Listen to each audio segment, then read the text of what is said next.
Hi there, it's Richard here, and in this video we're going to talk about reading music.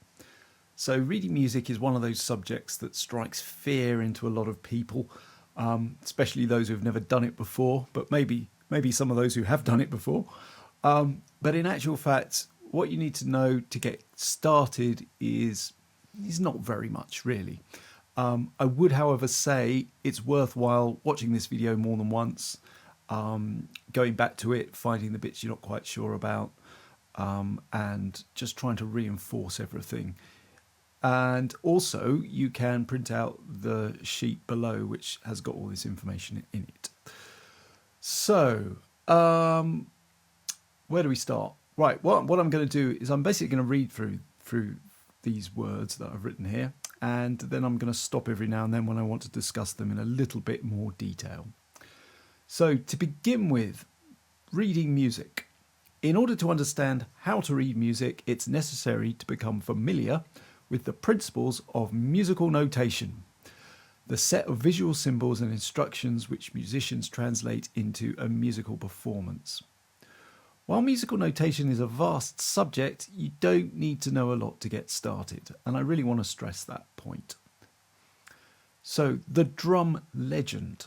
Now, when we're talking about the drum legend, we're not talking about Ringo Starr or John Bonham or, I don't know, who else? Dave Grohl, Keith Moon. We're not talking about those kinds of legends. We're talking about how you actually write music down on a stave.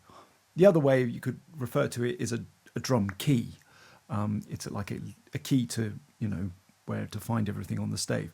But a drum key is something else. That's the thing you use to tune your drums. So we have to be careful about what we name things. So just to carry on, music for the drum kit is written on a stave comprising 5 horizontal lines. That's these lines going across here. Different elements of the drum kit are positioned on these lines or the spaces between them. As can be seen in the legend below, drums are represented by dots and cymbals by crosses. So in this top line here, we've got all the drums written out quite clearly. We've got the first tom at the top here, then the second tom, then the snare drum, floor tom and bass drum. We've got this thing here which is a little bit of a special exception. This is a cross stick. This is another way of playing the snare drum. You don't have to worry about that right now. But I suppose the key thing to remember here is that these dots are descending.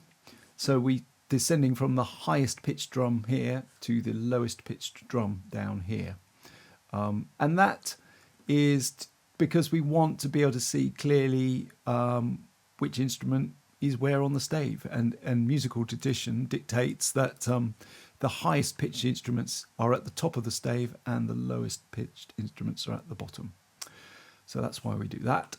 And then down here we've got the hi-hats. Hi-hats, we've got all the cymbals, including the hi-hats.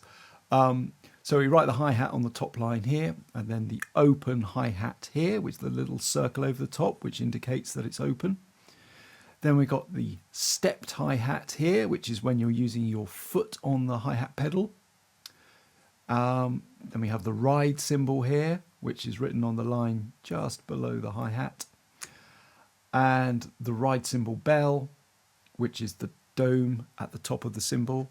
And the crash cymbal, which looks a little bit like a snowflake or an asterisk here, but it's neither of those things. It's actually just another cross, but the cross has been written on a ledger line, which is a little line you write above the stave sometimes. So it gives the appearance of it being a little snowflake. Okay, so all of those things are really important to try and remember, but to begin with, I'd say the most important ones to remember are the snare drum here, the bass drum down here, and then the hi-hat over here. And then over time, we'll start to add more bits of the drum kit in. Probably the toms would be next, and then ride cymbal and what have you. So drum kits can vary in size dramatically. Rock and metal drummers often have larger kits, sometimes with 2 bass drums and multiple toms. At the other end of the spectrum, jazz drummers often settle for much smaller kits with just a couple of toms. Well, you can see that here in this picture. Sorry, I've just got to move the microphone. Here we've got a very big drum kit and here we've got a little drum kit. And so the issues with the big drum kit here, which is actually Terry Bozzio's drum kit, he's famous for having a huge drum kit. The issues here is how would you write that down on a stave, considering the fact that we've got a drum kit here and we've only got 5 drums. And where would you write or how would you write a drum kit how would you write for a drum kit like this with all these different drums? I think it's got 4 bass drums, for example. Well, how do you represent that on a stave? So there's lots of questions to think about. I don't actually have the answer to that, other than if you had a few more toms, you could probably easily fit them in here. I'm not quite sure how you could fit all of this stuff in. As for this little drum kit here, well, it's only a jazz kit, and actually it's only got 2 toms.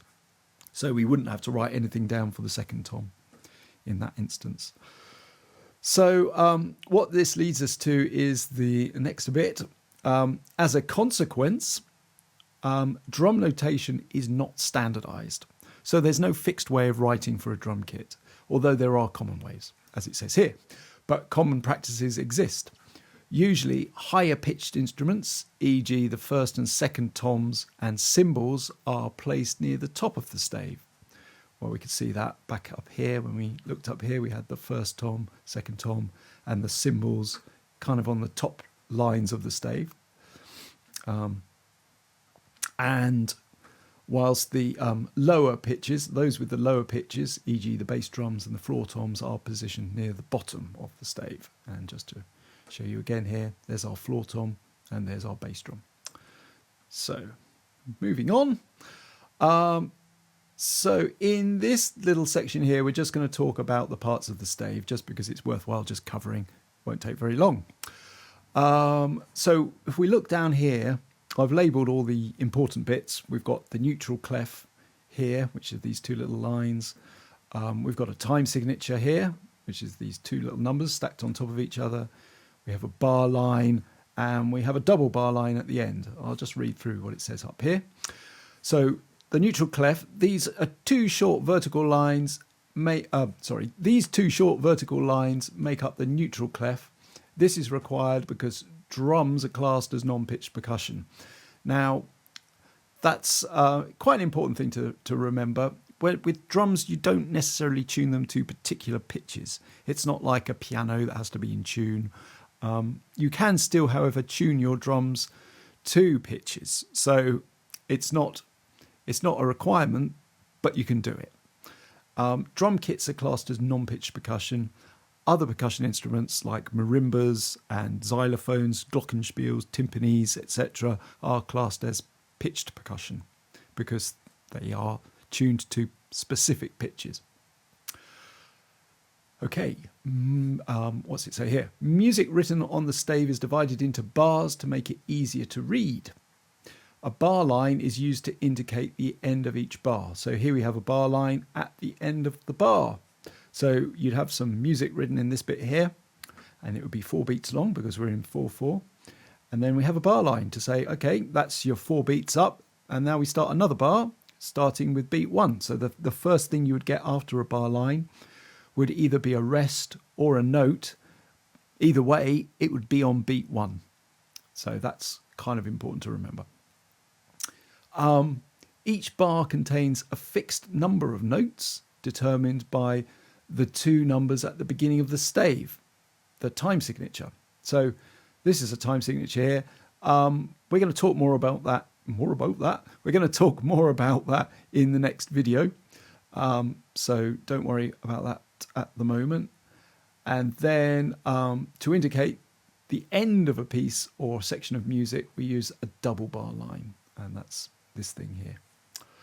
Okay, so in the next video, we're going to talk about the different note durations and the names of the notes, etc.